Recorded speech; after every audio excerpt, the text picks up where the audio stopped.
I reviewed the film version of Watchmen in March of 2017. I recently read the original comic, and I found the story to be basically the same, save for a few points at the end. When I reviewed the film, though, I snidely commented on a few points that I disliked by saying, "Don't tell me this story was in the comic, like it should have been in the movie." Danny and Laurie's sex scene is a dead weight on the movie. At least with the sex scene between Gorgo and Leonidas in 300. You could argue it was set up to contrast with the scene of Theron extorting Gorgo for sex in exchange for speaking on Leonidas' behalf. This, though, not only is it awkward as hell, it doesn't contribute to the story in any way. What is the point in it? Can someone tell me if this exists for any reason beyond, oh, they had that scene in the graphic novel? And I stand by that. An adaptation of a story needs to stand on its own 2 feet. You can't rely on foreknowledge of an existing IP to retell a story in a new medium. That's not an issue with Zack Snyder's Watchmen, though. It lovingly recreates the comic and yet still manages to tell a story that makes sense. In any case, Watchmen is perhaps the most beloved comic book ever written.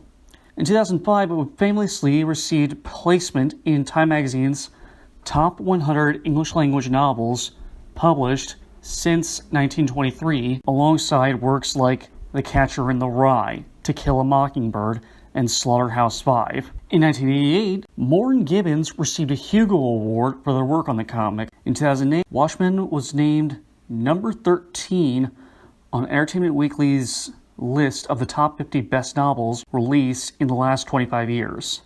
At the time, they don't just hand out accolades like this to anyone. And since there has been bickering over the years about what an inferior piece Zack's film is compared to the comic, I thought it might be fun to actually discuss this piece. This'll be basically the same as any other review I've ever posted, but I won't be going over the plot this time around. So, with that all said, take it away, Mr. Cumberbatch. Shall we begin?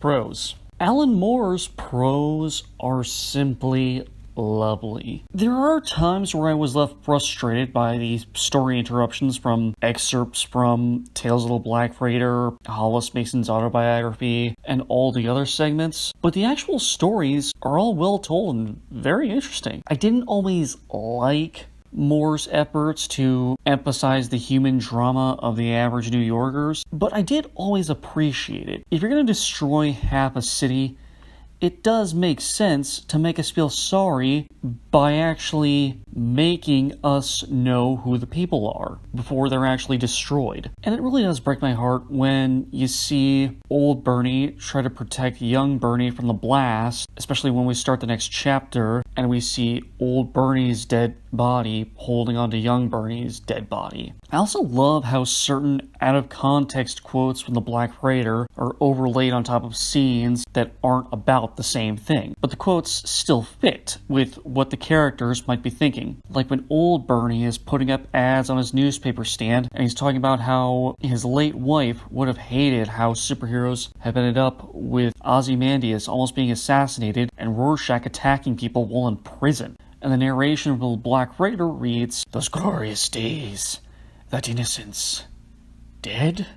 It juxtaposes the main character from the Black Freighter sphere, that his old happy life from before now may be over with old Bernie's melancholic feelings towards the way the world has turned out. And one more thing I really like is how Moore and Gibbons build up tension with their panel placement. Like how in Chapter 8, on pages 10 through 15, while characters are doing stuff, we see a wide panel of Dan and Laurie preparing the owl ship for takeoff, then flying towards Rorschach's prison, and then on page 16, we have a tall and wide panel of the owl ship being fired on by prison guards. There's also pages 18 and 19 where every odd panel focuses on Dan and Laurie searching for Rorschach, and every even panel focuses on Rorschach stalking a big figure. They all just make the scenes more exciting to me. While I actually prefer Zack Snyder's film to this comic, I appreciate how the comic actually gives more insight into how these characters think, or what the characters think of each other. Like how we actually see Laurie, when she was 13, ask her mother why she won't let her read Hollis Mason's book?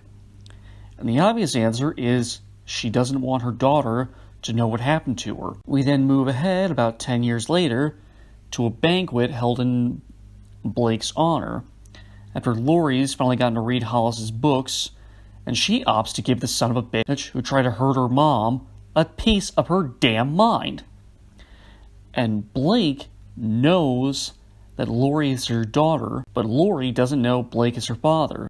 And you see how hurt he is to see how much his kid hates him. I also like how there's a little more dialogue in the scene where Blake murders the Vietnamese woman who was pregnant with his kid. When John incredulously acknowledges what he just did, Blake not only points out that he could have stopped him, and didn't, because he probably doesn't care about humans anymore, he mocks the fact that he probably didn't care about Janie Slater either, the woman he was with before Laurie. Suggests that he probably won't care about Laurie either before long. It just emphasizes what Blake means when he finally says that John is drifting out of touch from humanity. I like the attention to detail in the artwork. In 1985, we noticed that Blake had a large scar across his face. We see flashbacks in 1940 and 1966 that he doesn't have the scar yet. And then in 1971, we see that Vietnamese woman cut Blake's face with a broken beer bottle. And then when we move over to 1973, we see that scar again. At the end of the comic, we see Dan and Laurie visit Laurie's mother Sally while using aliases and having their hair dyed blonde. Because before the squid attack, the police were searching for them because they had resumed their vigilante work. It could have been really easy for them to show up at themselves and just say, hey, oh, the cops that were looking for us are probably dead now, so who the hell cares? But no. They actually went to the trouble of disguising themselves to avoid being discovered. And one last thing I really like. In 1975, we see Rorschach murder 2 dogs because their owner killed a little girl and fed her to those dogs. And we see that their blood left a big stain on his coat. And then in 1985, Rorschach's wearing a different coat that had been confiscated by the police when he was arrested. So he later heads to his apartment to find his backup coat, which has a large brown stain on it in the same placement and the same shape as the blood stain from 10 years ago. Coincidence? I think not! Speaking of Rorschach, while I don't particularly like any of the characters in this story, to be honest, I really love how the comic sinks into his delusion. In the movie, to avoid comparisons to Saw, Rorschach just chops the kidnapper's head up like a watermelon. In the comic, though, he chains the guy up to the stove, sets the house on fire, and leaves him with a hacksaw to cut off his hand so he could escape. The man, of course, didn't escape, and Rorschach watched the house burn to make sure of that. He describes the intense heat as cleansing. He feels like he was baptized by killing that man and knowing he burned alive. It's so disturbing, but it's so incredible. I've already said that I didn't always enjoy the excerpts from the additional material, but they were all really cleverly written. The bits with Hollis's biography, the science text, Sally's letters, the magazine interviews, the corporate statements, they're all good, but they're more or less what you'd expect. The best excerpt, though, is from the Republican newspaper called The New Frontiersman, where the editorial argues that the fucking Ku Klux Klan were the original superheroes. And they said it like it's a good thing. And the reason that I mention this is because it's so hilariously accurate. I remember back in February, Breitbart actually posted a review for Black Panther claiming that T'Challa is an analog for Trump, Wakanda is an analog for the US, and Killmonger, the villain, is an analog for fucking Black Lives Matter. Isn't that just perfect? I mean, it's awful, but it's a perfect representation of how dumb these far-right assholes are. I like that we actually got some of the Martian geography here. In the comic and the movie, when we move away from Mars, we see a wide view of the famous Smiley Face crater. But in the movie, that's the only real Martian landmark we see. In the comic, we see Olympus Mons. We see the South Pole. We see canyons. We see dry riverbeds. It's all really neat. I like it. Cons. When I saw the movie, I actually kind of liked John Osterman because, while he was emotionally distant, as the story went on, we saw that underneath it all, he truly did care. Here, I get the feeling he still doesn't care. Even when he decides to help save the Earth, to me it seems less because he sees the importance of life from an emotional perspective, but he sees it more from a scientific perspective. He doesn't see it as saving lives because people are important. He sees it as life is a scientific phenomenon that it would be wrong from an intellectual perspective to see destroyed. I really liked Dan and Lori in the movie. They're not my favorite characters ever, but they were the only people with relatable issues in the story, and I liked that they just wanted to help people.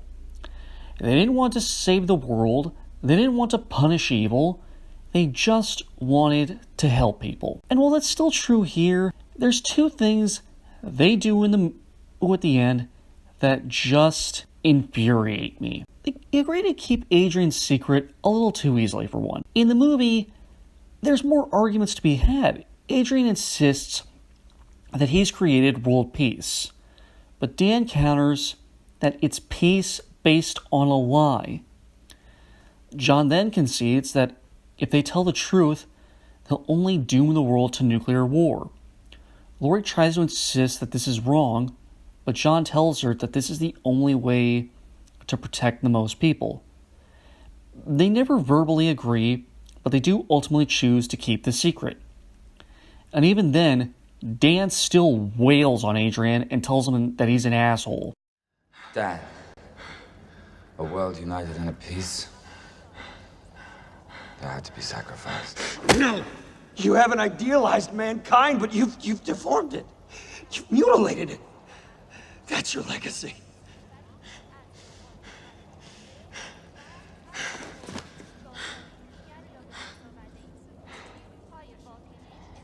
That's the real practical joke. They're skeptical, but they'll keep the secret. In the comic, though, they just settle in the span of 3 panels and then decide to screw by the pool. Which leads me to my second point. Depending on your point of view, Dan's best friend either refuses to see reason or refuses to preserve Adrian's lie. And what does Dan do? Does he walk out to try to talk to Rorschach? No, he just cuddles up with his new lady friend, and they do the new pants dance. I mean, it's not like 3.5 million people just died or something. Zach, David Hayter, Alex Say, thank the Lord for you, men. Thank the Lord. You know, when I reviewed the movie last year, one thing I criticized was how Sally chalks up sleeping with Blake to just making one bad mistake. Things are tough all over, Cupcake. It rains on the just and the unjust alike. The comedian has a little bit of both. No. No, he wasn't. He was like 99.99999% unjust. And come to think of it, why did Sally sleep with Blake? That's something you can just mention and then not explain beyond, I made a mistake. I mean, okay, but why did you make that mistake? Why did you willingly go to a man who tried to rape you 20 years ago? I was annoyed that we were given a non-explanation for why she made such a bizarre choice to sleep with a man who tried to rape her. But you know what? Zach, David, Alex, all is forgiven. Because you know what else? I'll take a non-explanation over a bad explanation any day. You slept with Blake because you couldn't stay angry with him?